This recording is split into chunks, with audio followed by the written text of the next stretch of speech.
No way. I won't die alone.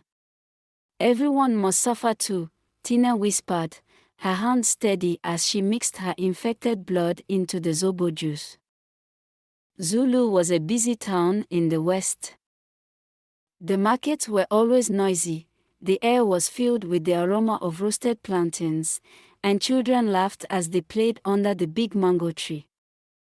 The town had its own charm, its own stories, and its own secrets.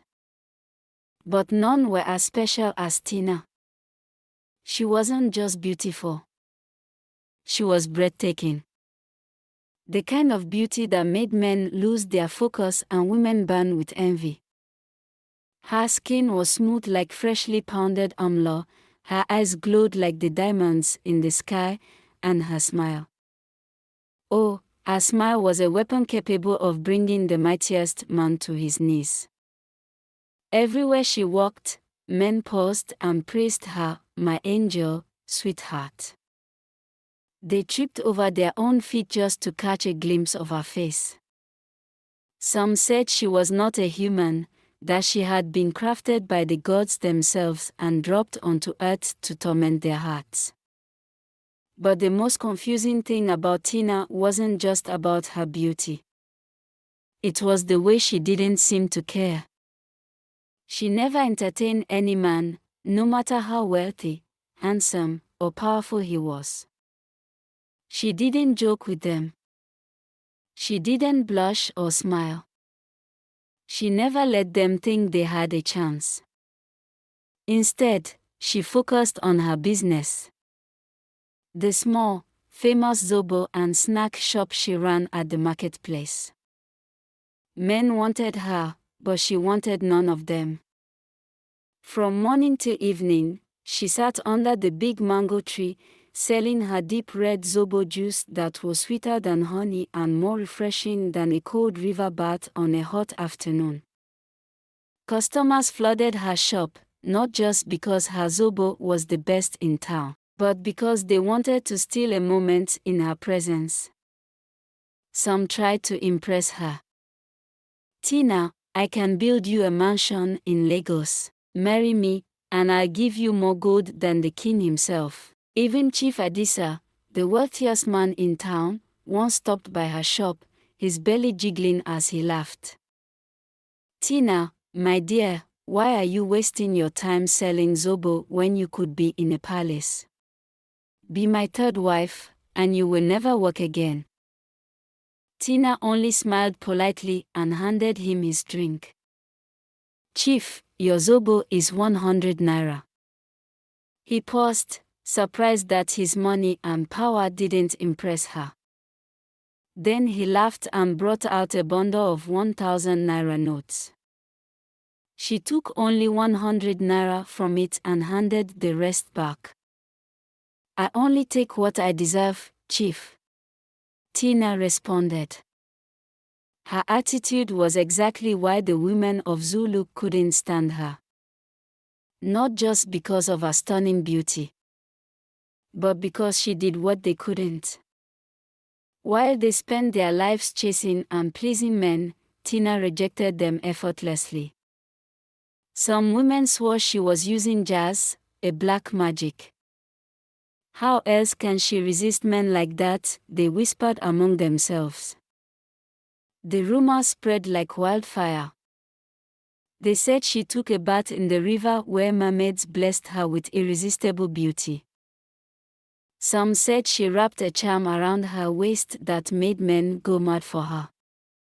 Some women even tried to sabotage her business. But no matter how lucky Tina seemed, something dark was hiding in the shadows.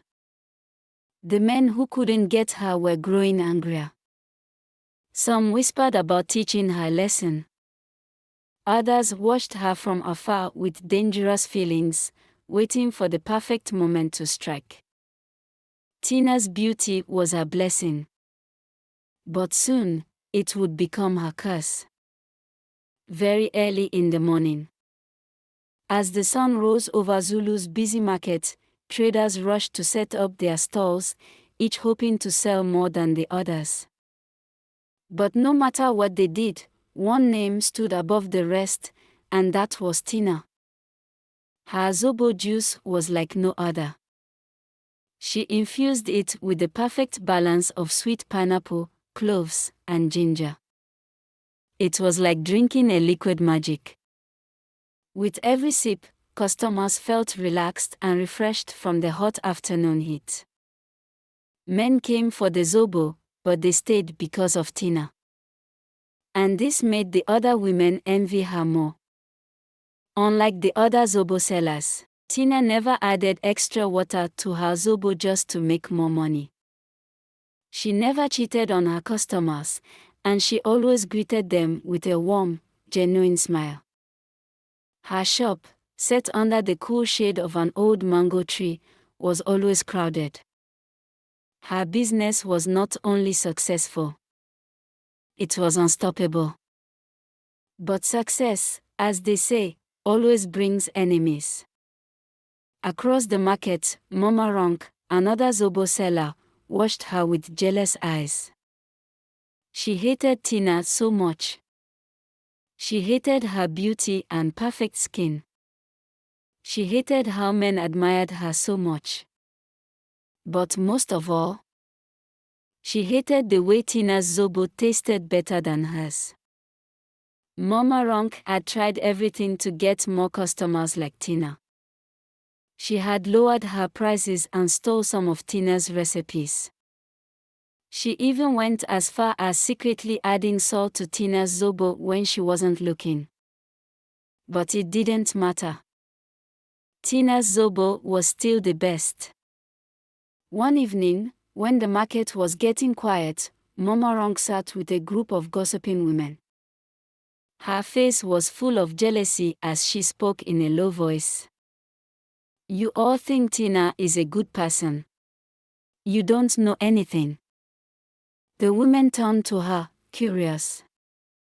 "What do you mean?" one of them asked. Mama Rank shook her head and whispered, "Tina is a prostitute, she sleeps with rich men. That is how she makes money, the Zobo business is just a cover-up." The women were shocked. No wonder. So that's why she ignores the men in this town. Because she already has rich lovers. Mama Rank smiled. "Now you understand." The gossip spread fast. By the next morning, everyone was whispering in the market. "Did you hear? Tina is using men to get rich. She acts innocent, but she is just like those Ron's girls. Maybe that's why her Zobo is so sweet, it is made with dirty money." The words hurt, but they didn't stop Tina. She continued selling her Zobo drink like nothing happened.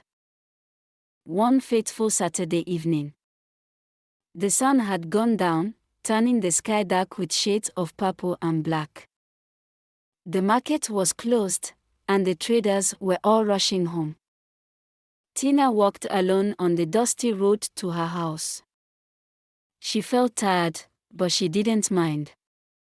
She had sold all her Zobo again, and as always, her pockets were full. The road ahead was silent and very lonely. The only sounds were frogs croaking in the distance and leaves moving as the evening wind blew through the trees. Tina adjusted the basket on her head and walked very fast. She hated walking alone at night. The darkness made her scared. Suddenly, she heard a soft sound. Like footsteps coming behind her back. She stopped for a moment. Her heartbeat raced. She turned her head a little and saw shadows moving. Her chest tightened. She wasn't alone. Before she could move, rough hands grabbed her from behind. Tina screamed, but a strong hand covered her mouth, stopping the sound. Her basket fell to the ground, spilling the remaining snacks she had left. She kicked, struggled, and fought. But there were too many of them. They dragged her into the bush beside the road. She cried out for help, but no one was around. The thick leaves swallowed her screams. And then she saw him. The gang leader. A young, hefty man with piercing, cruel eyes. She had seen him before. It was Sei. The arrogant son of Chief Balagan, one of the most powerful men in town. He had tried to buy her love before. He had promised her riches, cars, and a house. And when she had refused, he had laughed and said, "One day, you will beg for me." Now, here he was, standing over Tina with a wicked smile on his face. "You thought you could reject me like those other fools." He knelt beside her, his fingers sliding across her cheek. Tina spat at him. "God will punish you." His smile vanished as he tore her dress apart. And then, the nightmare began. "No, please. Please. Don't do this to me, I'm still a virgin." She fought and screamed, but their hands were everywhere. Pain. Tears. Suffocation. Tina's world faded into darkness. The dignity she has kept for so many years has been taken away from her. She lay unconscious on the ground, her dress torn and her spirit broken. The men stood up and hurried quickly. "Let's go." One by one, they disappeared into the night. The wind blew gently. Crickets sang in the distance. But Tina was still lying helplessly on the ground, staring at the stars above. Her mind was blank. She felt nothing. She wanted to die. Maybe she was already dead. Then, footsteps approached. A soft voice whispered, "Who is that?" A woman carrying firewood stepped closer. "Jesus." "Tina, what happened to you?" shouted. But Tina didn't say a word. The woman dropped her firewood and hurried her home. Days passed. Tina sat by the small window, crying for her life. She hadn't spoken to anyone since that night. She hadn't left the house. Her mother, Mama Ngozi, knocked on the door every morning, begging her to eat. "Tina, my daughter," opened the door. She locked herself up and stayed away from people, including her friends. She was tired of their pity and gossip. She knew what they were saying. She should have accepted one of those rich men. See her now, wasted. And worst of all, the men who once chased her now stayed away. She saw it in their eyes. Pity, or was it disgust? Her name was no longer spoken with praise. Now, it was a shame. Her Zobo juice and snacks was once the best in town. People traveled from far just to buy from her. But now, her shop sat empty. No one came anymore. And she had no strength to sell. She could barely get out of bed. Her hands, once busy with work, now lay still on her lap. The fire inside her had gone out. 6 months later, she began noticing something strange in her body. At first, she thought it was just tiredness. Her body felt weak. Her bones ached. She barely ate, so she assumed it was hunger. Then came the fever. Cold sweats soaked her bedsheets at night. Some days, she felt ice cold, shivering under thick wrappers. Other days, she felt like fire, her skin burning hot. Still, she told herself it was stress. The bad dreams made everything worse. She woke up every night, hearing their laughter in her head. Say's face stayed in her mind, that evil smile before everything went dark. She couldn't run from it. No matter where she went, the memory followed her. She didn't know who she was anymore. Her sickness got worse. She could barely lift herself from the bed. One evening, her mother was so worried and pushed the door open. "Tina," she called. Tina sat there, her bright skin now dull and pale. Her lips, once soft and pink, were now dry and cracked. Her mother rushed to her, touching her forehead. "Oh my God! You're so hot." Tina moved away weakly. "I'm fine, Mama." But she wasn't. Mama Ngozi ran to the herbalist. They boiled some herbs and leaves for her, but nothing worked. People started talking again. "Tina is very sick. Maybe someone put a curse on her. Or maybe this was her punishment for saying no to all those men." No one said it to her face, but she knew what they meant. One night, Tina sat in her dark room, her body shaking from the fever. A small candle burned beside her. She looked at the broken mirror across the room and couldn't recognize herself. Her eyes, once full of life, were now empty. The strong, fearless girl was gone. She was just a shadow of herself. A woman who felt dead inside. She fell to her knees, and for the first time since that night, she cried. She cried like a little child. Not because she was sick. Not because of the gossip. But because, deep inside, a voice whispered, "You will never be the same again." Days passed. Weeks passed. Yet, Tina's condition was getting worse. Her mother begged her to see a doctor. "I don't want to lose you, my daughter. Let's go and see the doctor." Mama Ngozi said with tears in her eyes. Tina refused at first. She already knew something was wrong. She could feel it in her bones. The tiredness. The fever that never went away. The constant weight pressing down on her chest. But deep inside, she was afraid. Afraid of hearing something she couldn't handle.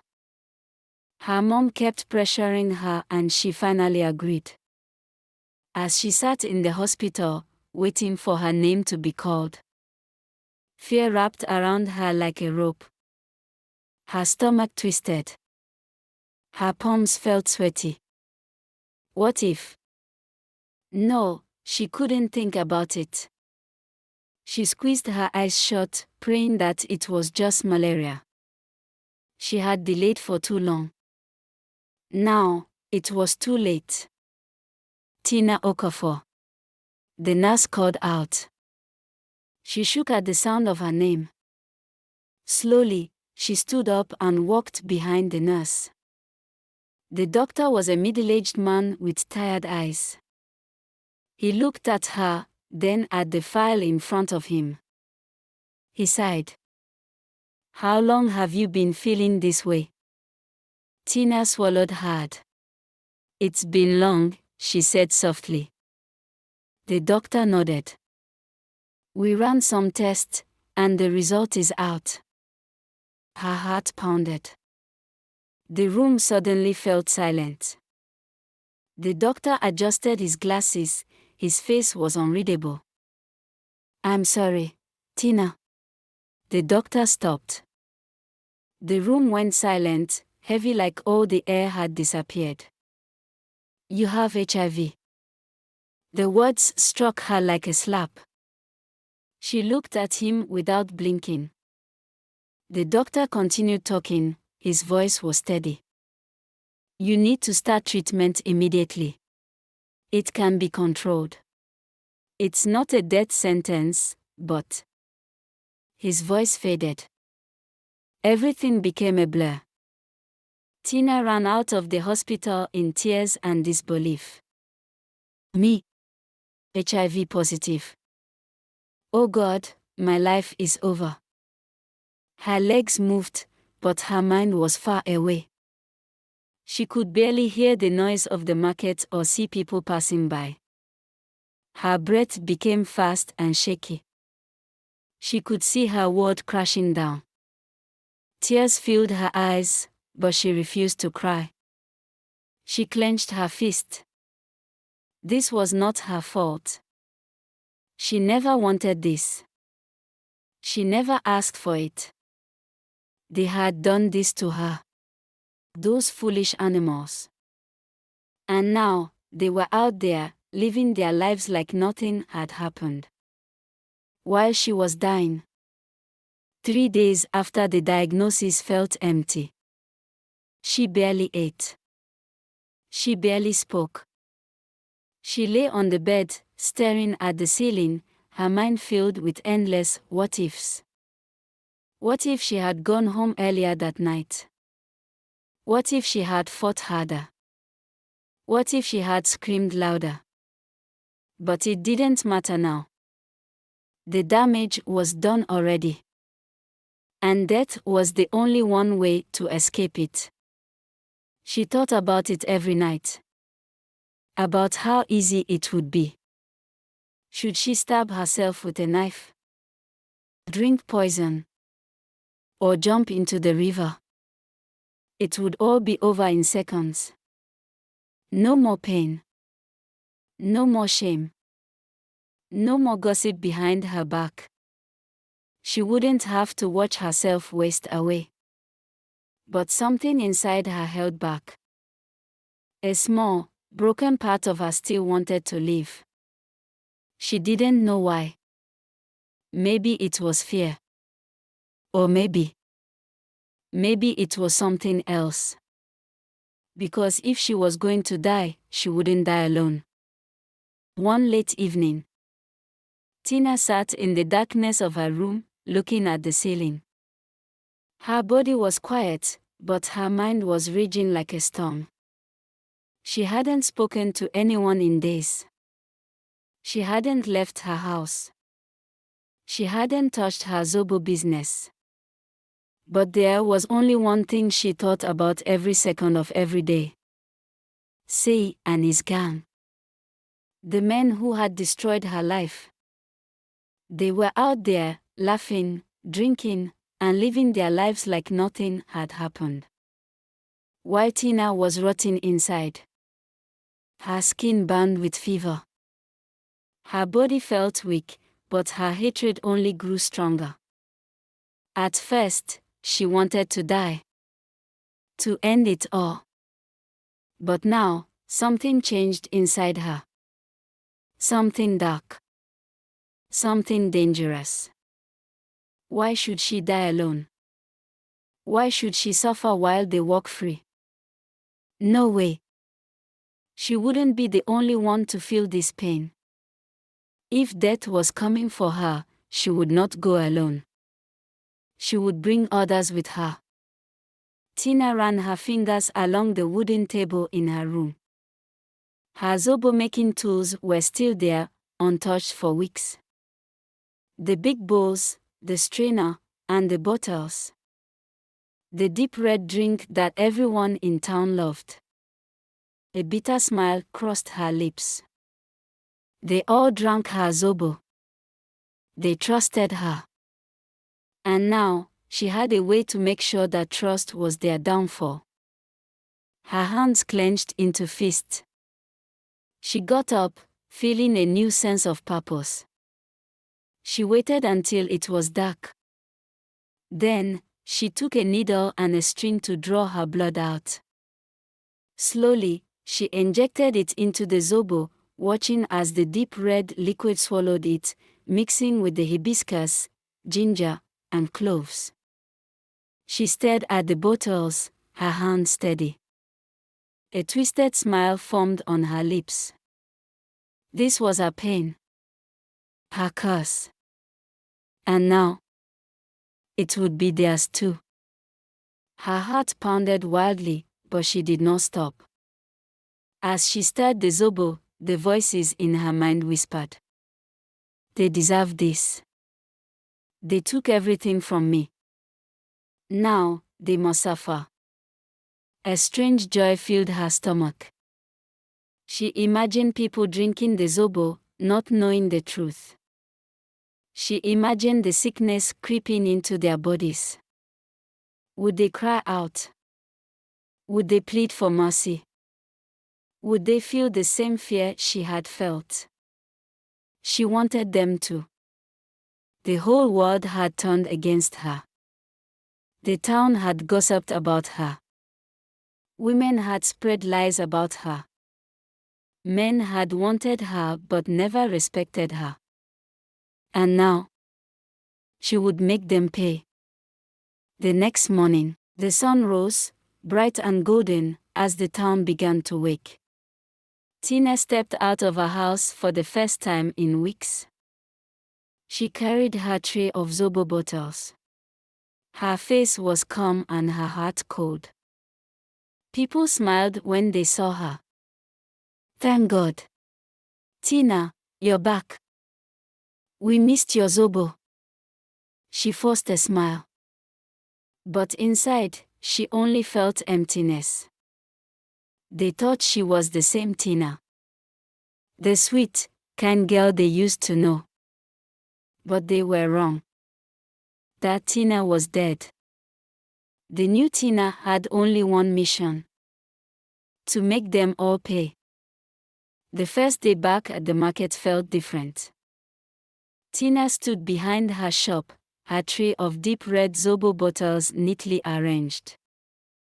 The usual morning breeze swept through the air, carrying the familiar sounds of traders shouting prices and customers bargaining.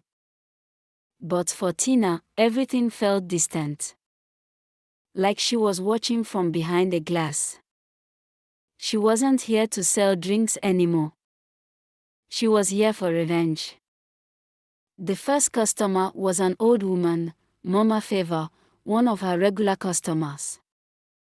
The woman smiled, placing a few naira notes on the table.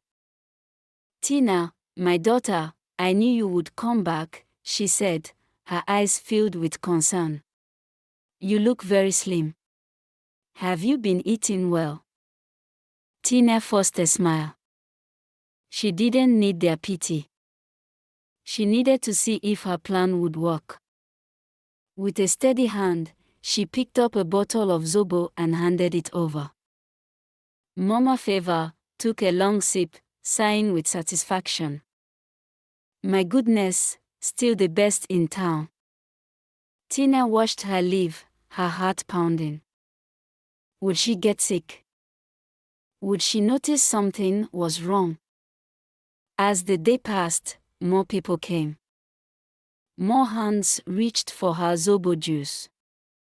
More lips touched the deep red drink. More throats swallowed her vengeance. No one suspected anything. They smiled. They laughed. They praised her for coming back. But Tina only felt empty. She thought she would feel satisfied. That she would feel powerful. But instead, she felt like she was floating in darkness. That night, she lay awake in her small room, looking at the wooden ceiling. Would they feel weak? Would they get sick immediately? Or would it take days? She thought about Mama Favor. The woman had always been kind to her. A small part of Tina hesitated. But then, she remembered. Nobody cared when she was the one suffering. Why should she care now? Her fist clenched. She would not stop now. By the third day, she noticed something strange. People still looked normal. No one was collapsing. No one was panicking. Had she done something wrong? Had the virus died in the Zobo? Tina's heart raced.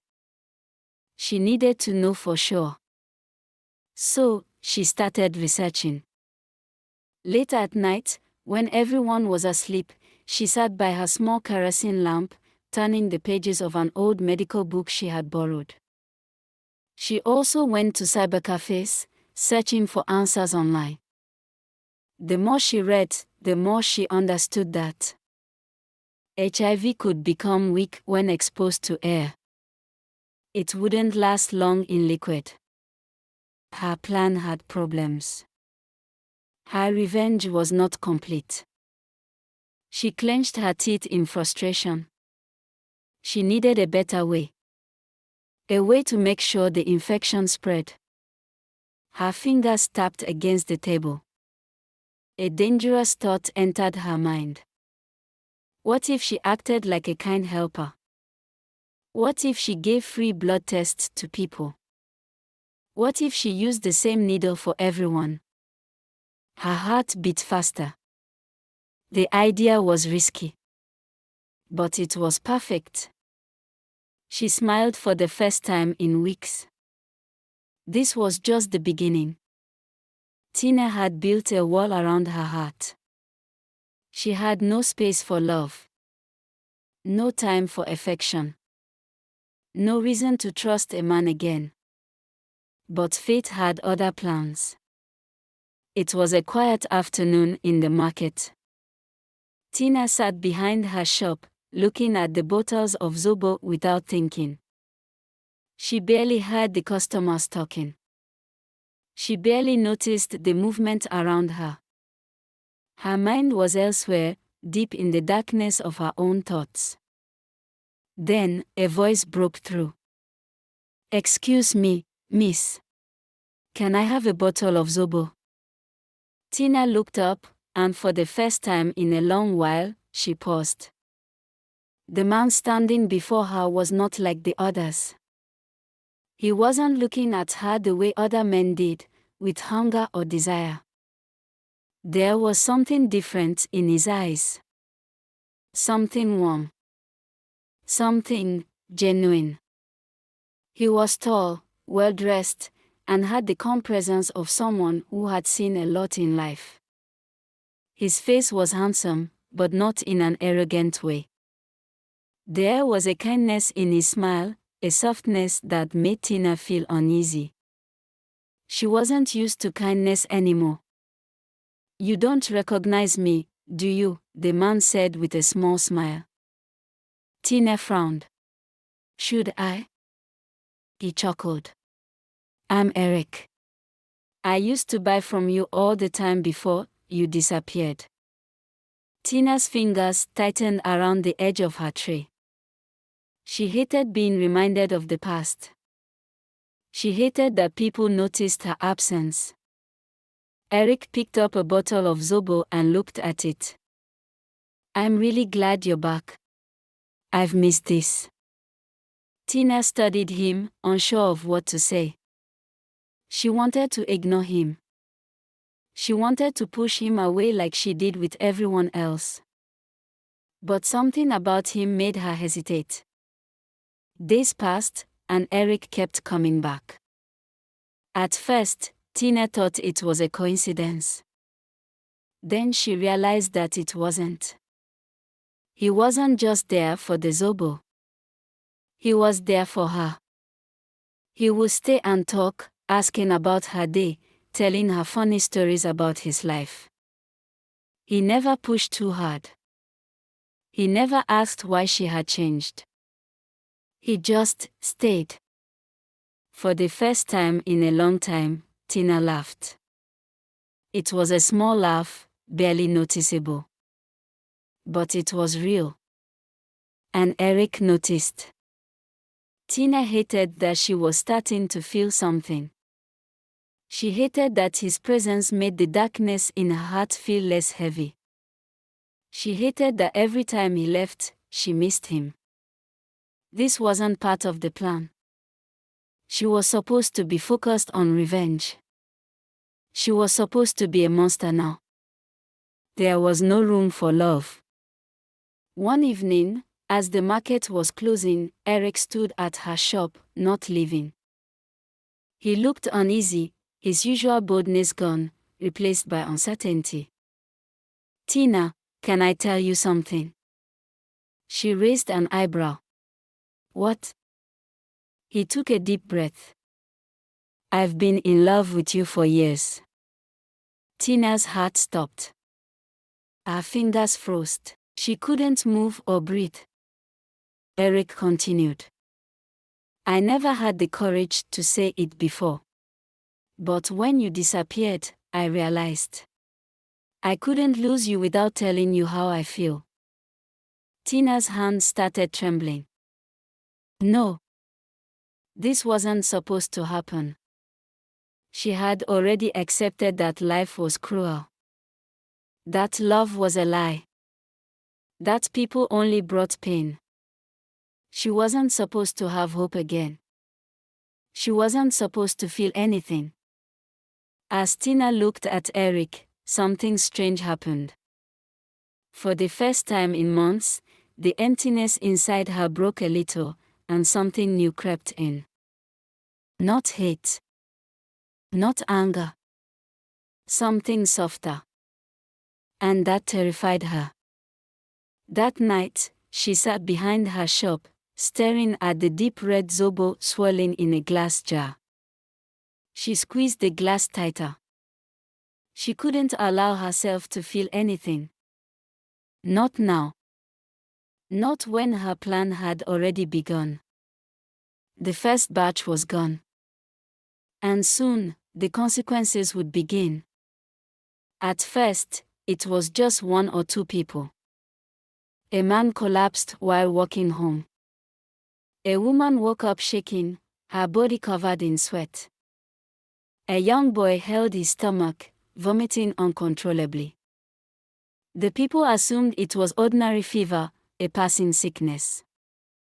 But then it spread. More people started falling sick. Some coughed out blood. Others grew weak, their skin turning pale. A few never woke up. The once lively market became a place of fear. People whispered among themselves. "It's a curse. The gods are angry. Someone has brought evil into our town." Tina listened to the rumors without blinking. She sat quietly behind her shop, watching the chaos unfold. This was what she wanted. They were suffering. And yet, why did her chest feel heavy? Why did she still hear Eric's voice in her head? "I've been in love with you for years." She pushed the thought away. She had come too far to turn back now. The sickness got worse. The town's health authorities stepped in. A group of doctors and nurses, led by a strict-looking woman named Dr. Okafor, began their investigation. They asked questions. They took blood samples. They visited homes. But no one knew what was really happening. Eric was one of the only people who didn't get sick. He moved through the streets, checking on sick neighbors, bringing them water, and helping where he could. But as he watched, he began to notice something strange. All the sick people had one thing in common. They had all drunk Zobo. And not just any Zobo, it was Tina's Zobo. Eric didn't want to believe it. Tina was many things: quiet, secretive, distant. But she wasn't a killer. Still, the more he thought about it, the more it made sense. The sickness had started after she returned. She had changed. Her eyes held pain, and something else. Something dark. One evening, Eric sat outside, deep in thought. Dr. Okafor's voice echoed in his mind.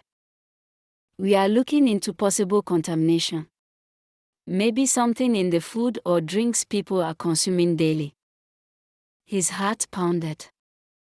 Could it be? No. It was impossible. But he had to be sure. He had to know the truth. Eric decided to test something. He would buy a bottle of Zobo from Tina and take it to the doctors. If nothing was wrong, then he could finally put his fears to rest. But if he was right, then Tina was hiding something. And he needed to find out before it was too late. Tina sat in her small shop, stirring a pot of boiling Zobo leaves. The red drink turned in circles, its strong smell filling the air. She should have felt satisfaction. But instead, she felt nothing. Her revenge was working. People were falling sick. Some were even dying. And yet, an unfamiliar fear gripped her chest. Had she gone too far? The market was quieter than usual. Fewer people came out. The ones who did looked weak, drained, sick. And then, the news spread like wildfire. Madame Ronk, the woman who had always hated Tina, had collapsed. The same woman who had called her a witch. The same woman who had spread rumors that Tina slept with powerful men for her beauty. Tina should have felt victorious. Instead, she felt a cold shiver run down her spine. Because if Madame Ronk suspected something, she would not stay quiet. Madame Ronk lay on her bed, sweating and shaking. She wasn't stupid. She knew the sickness was not ordinary. And she knew exactly where to start looking.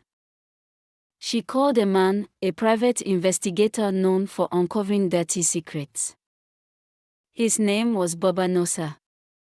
A man feared in the town. A man who never failed to find the truth. His assignment was simple: find out what's inside that girl's Zobo. Tina felt it before she even saw him. A presence. Eyes watching her from the shadows. Bobanosa wasn't hiding his presence. He stood across the street, leaning against a wooden pole, chewing on a stick of sugarcane. His dark, piercing eyes never left her. Tina's hands trembled as she served a customer. Had someone figured it out? Was it too late to stop? That night, Bobanosa visited the clinic. He spoke to the nurses and gathered information. Then, he did something no one had done yet. He connected the dots. Almost every sick person had one thing in common. They had all drunk Tina's Zobo. His lips curled into a dark smile. Now, we are getting somewhere. Tina walked back and forth in her small room, her heart beating fast. She thought she could handle this. She had believed she was the judge and executioner. But now, the walls were closing in. Eric was getting suspicious. The doctors were investigating. And now, Bobanosa was on her trail. Her hands clenched into fists. She had started this to teach the world a lesson. But what if she had created a monster instead? What if, in trying to destroy her enemies, she had also destroyed herself? Tina stepped outside, feeling the cool breeze brush her face. For the first time, she felt afraid. Not of death, but of being exposed. She looked across the street. Bobanosa was still there. Still watching. She had a choice. She could run. She could confess. Or she could do something even darker. Something that would make sure no one ever found out the truth. The town was no longer the same. The once lively market square was filled with whispers and fear. People spoke in low voices, looking over their shoulders. The sickness had spread too far. Too many people were falling ill. And now, the town wanted answers. Baba Nosa sat in his small wooden office, flipping through a worn-out notebook. He had spent weeks tracking the sickness. He had spoken to families, doctors, even the local herbalist. And every clue led back to one person. Tina. His fingers tapped against the table. He had seen many things in his life. But poisoning an entire town. This was something different. Something personal. And he was going to find out why. Tina stood behind her shop's counter, her hands gripping the edge of the wooden table. Customers were avoiding her. The usual crowd that came to buy her zobo and snacks had reduced. People passed by her shop but did not stop. Some stared. Others whispered. And then, there were those who looked at her with fear. She could feel it. They were suspicious. She turned to grab a tray, but her hands were shaking. She had started this to punish one man. But now, the whole town was suffering. Had she made a mistake? The news of the mysterious sickness had reached the ears of one of the most feared men in the town. Sei, Chief Adewale's son. The same man who had led the rape of Tina that night. The same man who had left her broken and bleeding in the darkness. He sat in his father's mansion, legs crossed, with a glass of wine in his hand. His friends sat around him, laughing, drinking, and smoking. But he was not at ease. He had heard the rumors. The sickness. The deaths. The investigation. And the whispers that it all led back to Tina. He clenched his jaw. If Tina confessed. If she exposed what happened that night. It wouldn't just ruin him. It would ruin his father's political career. And his father would never allow that.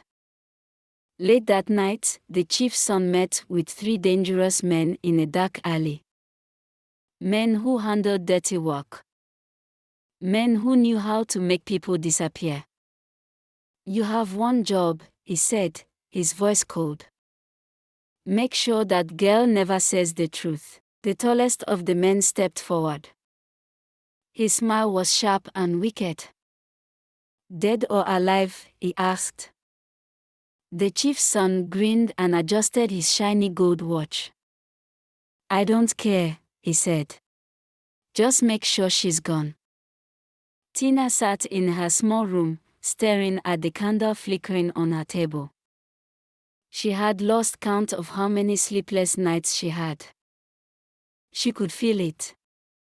Something was coming. Something dark.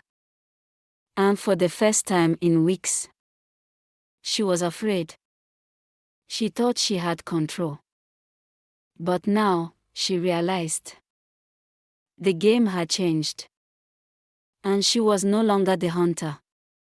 She was the prey. The town was falling apart. The sickness had spread. People were dying. And now, the man she had let into her life, the one person who made her feel human again, had discovered her secret. It happened suddenly. Eric had come to visit her that evening, smiling, carrying a bag of fresh fruits like he always did. But his smile faded the moment he saw it. The bloody cotton on her table. The open syringe beside the bottles of Zobo. And the handwritten notes listing names of people who had fallen sick. His heart started pounding. Tina, what is this? His voice was low, but sharp like a knife. She looked at him, her lips parting, but no words came out. He stepped forward, eyes scanning the table again, then looking back at her in disbelief. Oh God, Tell me you didn't. Tina gulped, gripping the edge of the table. He knew. He stepped back, shaking his head. Tina, tell me this isn't what I think it is. His voice cracked, filled with a mix of shock and fear. Tina took a deep breath, trying to stay calm. They deserved it, she said softly. They all did. His eyes widened. My God, you. He held his hands on his face, breathing hard. Tina, you're killing people. Innocent people. Tina's jaw clenched. Innocent. She let out a dry laugh, her voice shaking. They weren't innocent when they stood by while I was destroyed. When they whispered behind my back. When they blamed me instead of my rapist. He took another step back, his expression changing. For the first time since they met, he looked at her like she was a monster. Tina, this isn't justice. She felt something inside her crack. Justice. Where was justice the night I was left bleeding, alone, in the bush? Where was justice when I went to the hospital and had the death sentence from the doctor's lips? Where was justice when I woke up every morning, knowing I was dying slowly while my rapist lived freely? Her eyes burned with tears and rage. You don't understand, she whispered. I understand enough, he interrupted, his voice firm. This is wrong, Tina. I can't let this go on. Her breath caught. He meant it. She saw it in his eyes. The man who once held her close. The man who promised to never hurt her. He was about to betray her. Tina's heart pounded in her chest. She stepped toward him, pleading. You told me you loved me, she whispered. His face tightened with pain. I do, Tina, but love can't make this right. Tears rolled down her cheeks. She felt like she was being ripped apart. First, the world betrayed her.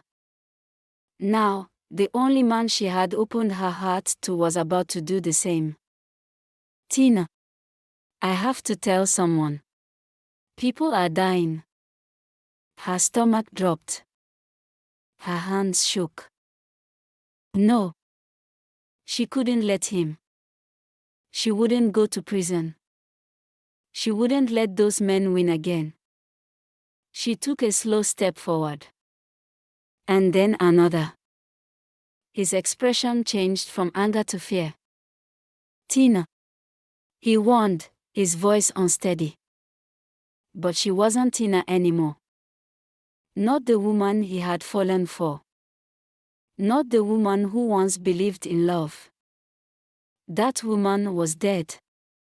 Now, only rage and revenge remained. And she wasn't going down without a fight. But then, reality sets in. Tina's world was falling apart. In the distance, sirens were blowing, growing louder with each passing second.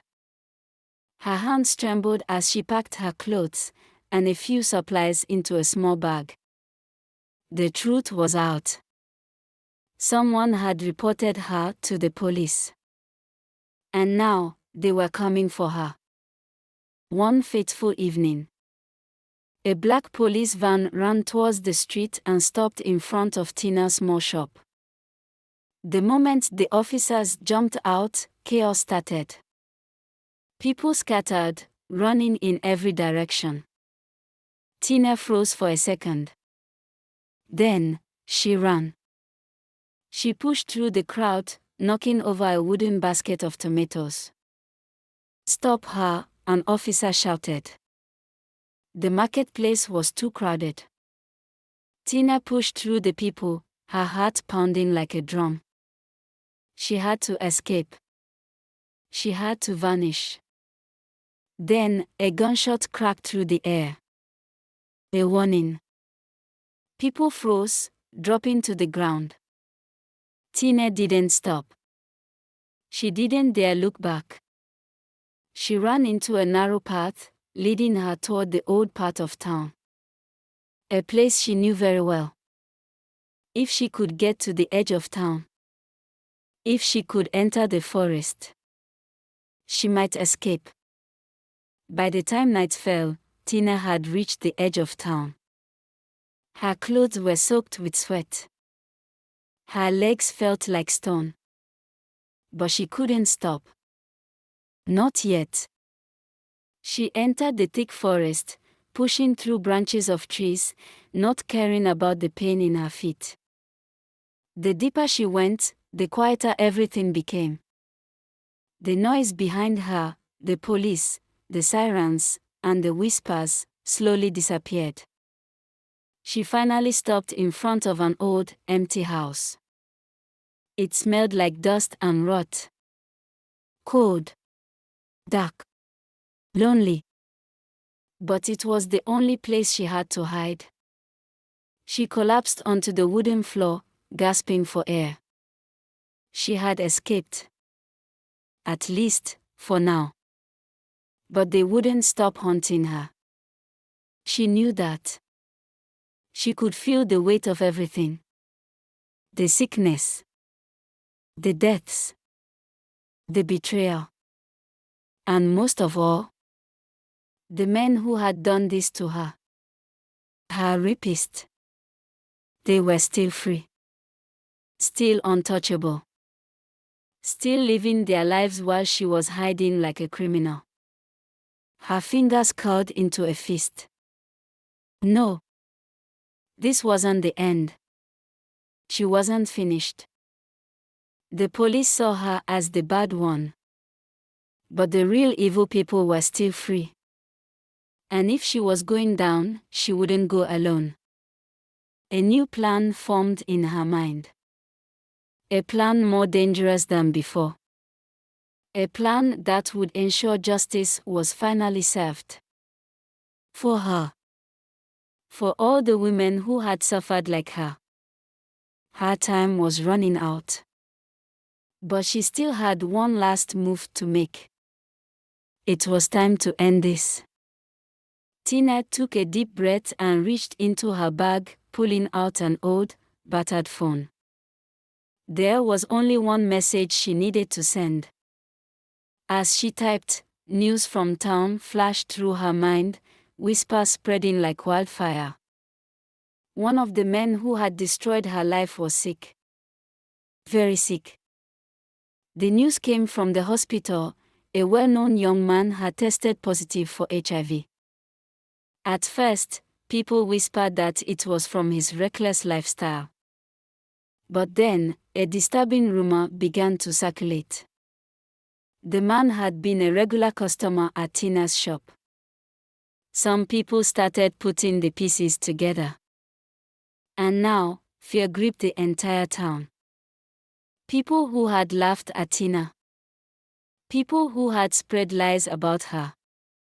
People who had called her a whore. They were now afraid for their lives. But for Tina, this wasn't enough. Not yet. There were still two of them left. And one of them was the son of the powerful politician. Tina knew where to find them. She had spent weeks watching them. The first one was easy to trick. She sent him a message from an unknown number, saying, "I know what you did. Meet me at the old warehouse by midnight, or everyone will find out." Fear made people obey. So he came alone. Tina hid in the shadows, watching as he stopped at the entrance, unsure. She stepped out. His eyes went wide. "Tina." His voice shook. "You thought you got away," Tina said, her voice cold. He stepped back quickly. I didn't. It wasn't me," he stuttered. Tina whispered. She stepped closer. The man was sweating. One of your friends is already dying, she continued. How long before the rest of you die? His face turned pale. Tina, please. I swear I didn't. He didn't get to finish his sentence. Tina struck fast and hard. A sharp hit to his head. He fell to the ground with a thud. One down. One more to go. The politician's son, she had to be careful. He had power. He had influence. But she also knew something he didn't. His secret was about to be exposed. She leaked a voice recording to the press. A recording of him boasting about what he and his friends had done to her. By morning, the town was in chaos. The powerful politician's son, the golden boy of the town, was now the most hated man in the streets. The news spread everywhere. His father tried to cover it up, but it was too late. People wanted justice. The police had no choice but to start an investigation. And Tina? She was not done yet. She had one final move left to make. The town was burning, not with fire, but with chaos. The politician's son was now a disgraced man, his family desperately trying to silence the news. The police were on high alert, searching for Tina. And yet, she was nowhere to be found. Deep inside an abandoned building in the forest, Tina sat alone. Her heart pounded, but her face was calm. She had watched the town from afar. Watched as justice finally caught up to the men who ruined her life. But was it enough? She pulled out a small, cracked mirror from her bag and stared at her reflection. Her eyes, once full of life, now held only exhaustion. Her hands, once steady, now trembled. She had become something she never imagined. A destroyer. A ghost. And now, the town was haunting her like an animal. She had two choices: run and disappear forever. Confess and face whatever awaited her. Her fingers clenched around the mirror until it cracked. 3 days after she ran into the forest, a soft knock broke the silence in the empty house. Tina held her breath. No one was supposed to know she was here. Had the police found her? Slowly, she reached for the small knife hidden beneath her scarf. "Who's there?" she asked, her voice steady but low. A familiar voice replied. "It's me, Eric." Her heart nearly stopped. The man who once loved her. The only one who made her feel human again. The man who had betrayed her. "Tina, please open the door." His voice was soft, pleading. For a long moment, she did not move. She should have been angry. She should have stayed hidden. But there was something in his voice. It wasn't anger. It wasn't judgment. It was something different. Slowly, she unlocked the door. He stepped inside, his eyes scanning her face. She could see the conflict in him. The pain. The sadness. "Tina," he whispered, "I know what you did." Her jaw tightened. She said nothing. "But I also know why you did it." Her fingers trembled around the knife. He stepped closer. "You need to stop running," he said. "Let me help you." Tina let out a cold, bitter laugh. "Help me," she said. "How?"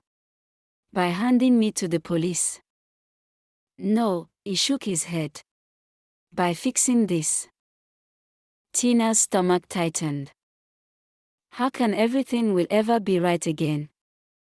You can fix this, he said gently. But not like this. Outside, the noise grew louder. The police were closing in. And the politician's son. He was still out there, still trying to escape justice. But the sickness, it had spread further than she ever intended. Her chest rose and fell in quick breaths. She had started this to make them pay. But now, she had to decide how it would all end. Would she face the consequences? Or would she vanish, becoming nothing more than a whispered legend?